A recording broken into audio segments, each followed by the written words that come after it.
Jon Lester, outstanding yesterday against the Kansas City Royals, 8 shutout innings, and in his last 7 starts, he's 4-0 with a 0.85 ERA. It seems like every start he makes, the price goes up for the Red Sox. It's the biggest question hovering over the Red Sox right now, even bigger than the trade deadline, bigger than whether they can get back into it. It's whether they can bring back Jon Lester. What do you think about the Lester situation, Gary? And do you think that it's reached a point now where the price is so high that the Red Sox are not going to be able to bring this guy up, or bring him back, right, I should say? Because I think that at this point, if I'm him, I want to take this all the way to free agency. I'm having a great season, a career year.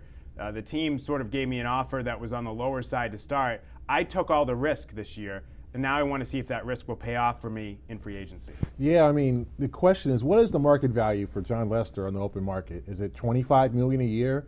I mean, is it 20?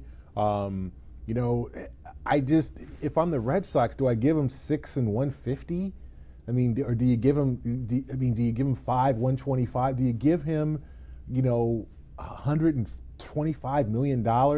You know, I just don't see that. I think that sometimes it's best to let a guy go. I mean, you know, if he goes and finds that 7 and 150 or 170 other places, then you just tip your cap and say, you know, good luck and congrats for great times, and you got us a couple of World Series championships. But I don't know if Lester's a $25 million a year. Well, he is. Pitcher. You know, pitching's at a premium. He is once he reaches free agency. There's inflation. Somebody is going to pay him. The price goes up. Somebody's going to pay him. And so that's the problem with letting a guy reach free agency or get into late July not signed, is the price does go up. And that's the difficulty now for the Red Sox. Now, maybe if in spring training, if you would come to him and said, hey, you know, we'll do 5 for 105, he might have said, oh, okay, yeah, I'll do that, and we'll tack it on to this last year of my contract. Yeah, I'll do that. But the problem is they came at him with 4 for 70. He dismissed it. He took all the risk of going out and having to perform and not get injured. Now he's having a great season, and he's a couple of months away from free agency. So why would you take anything less than a top-of-the-market deal at this point? Agreed. But I just think sometimes you got to let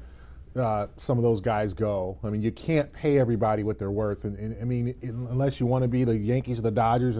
But they are the Yankees or the Dodgers. Yeah. They have that kind of money. They're one of the few teams that can do that. Look, I understand what you're saying. And if I thought they had a ready-made replacement for Lester, I'd be right there with you. But they don't. And we've seen this year that relying on prospects doesn't necessarily work. So I don't see where the replacement for Lester is.